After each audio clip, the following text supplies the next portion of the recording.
The air was thick with the scent of diesel and the distant hum of military drills. Camp Pendleton buzzed with its usual energy. Men in uniform shouting commands, armored vehicles rolling past, the sun burning down on the dusty Californian ground. It was another ordinary day for the Marines stationed there. But for one man, Sergeant David Ross, that day would be burned into his memory forever, not because of war or orders, but because of a woman he never saw coming.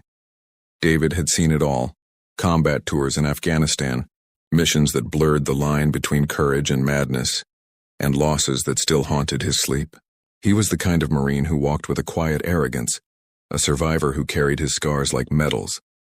He believed he could read people instantly, so when he saw her, just a woman in plain clothes, standing quietly by the aircraft hangar, he thought she was out of place.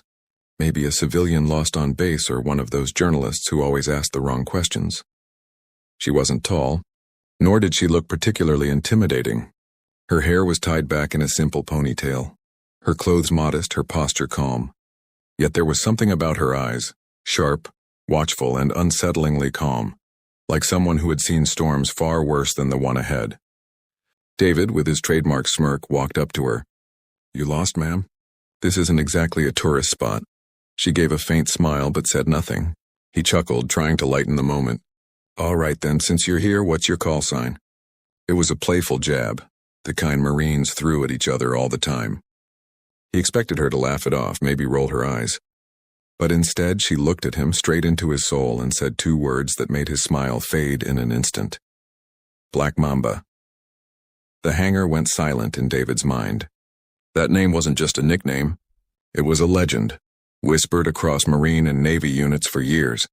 Black Mamba was the code name of a pilot who had flown classified missions during the darkest days of the Syrian conflict. She'd flown into no-fly zones, rescued trapped units, and taken on impossible odds. Entire squadrons owed their lives to her. The legend went that she disappeared after a final mission that left her fighter in flames over hostile territory. Everyone thought she died. No one had ever met her. Until now. David felt his breath catch in his throat. "You're kidding," he managed, but the look in her eyes told him she wasn't. That calm, razor-sharp stillness. That was the gaze of someone who'd faced death and learned to dance with it. The woman, her real name Captain Elena Parker, nodded once and walked past him toward the hangar.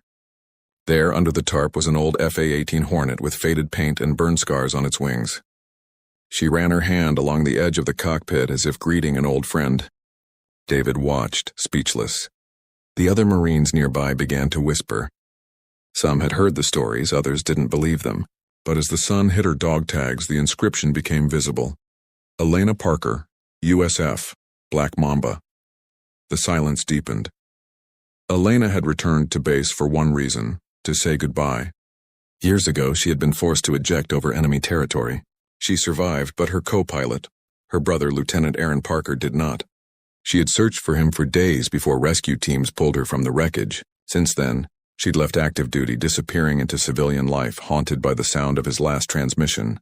That day, standing before the aircraft they once flew together, she wasn't a hero. She was a sister mourning a ghost. David couldn't help but feel the weight of her silence.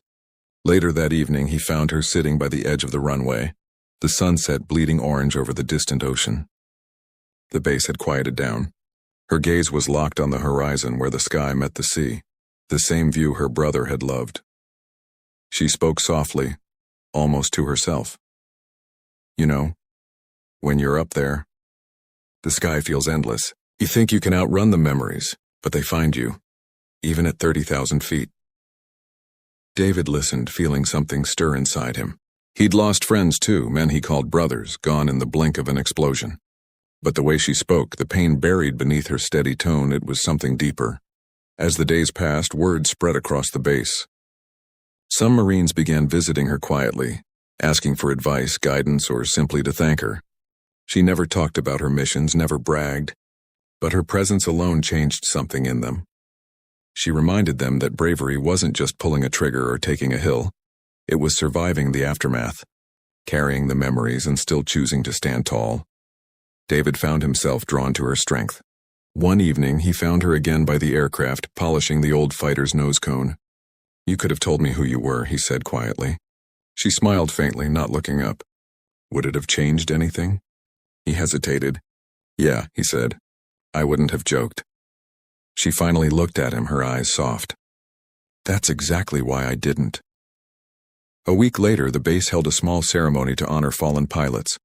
Elena stood in the back, silent. When they read out the name Lieutenant Aaron Parker, her hand trembled, but she didn't move. David noticed the tears she quickly brushed away. After the ceremony, she walked to the memorial wall and placed her brother's old patch, Black Mamba, beneath his name. As she turned to leave, David approached her. Where will you go now? She looked up at the sky, the faint trace of a jet stream cutting through the clouds. Wherever the wind takes me, she whispered. But I'll always come back when they call. Months later, a new mission arose, a humanitarian operation in a disaster zone. The Air Force needed a pilot experienced enough to navigate unpredictable conditions. When the command asked for volunteers, one name appeared on the list that made everyone double take. Captain Elena Parker, call sign, Black Mamba. When her fighter took off at dawn, the same Marines who once joked about her stood at attention, saluting the rising silhouette against the fiery horizon. David watched her jet vanish into the light, knowing he'd just witnessed something extraordinary. Not the return of a legend, but the rebirth of a soul that refused to stay broken. Elena Parker's story spread far beyond the base. Soldiers whispered it in the barracks, civilians shared it online, and pilots spoke her name with respect. She wasn't just a call sign anymore, she was a symbol, a reminder that even the strongest warriors carry invisible wounds. And sometimes the greatest battles are fought in silence. And somewhere, far above the clouds as her fighter sliced through the sky, she whispered to herself, For you, Aaron. If this story touched your heart, please take a moment to like, share, and subscribe to Legends of History. Every story we tell keeps the spirit of courage and sacrifice alive. Special request. Tell us in the comments, what does courage mean to you?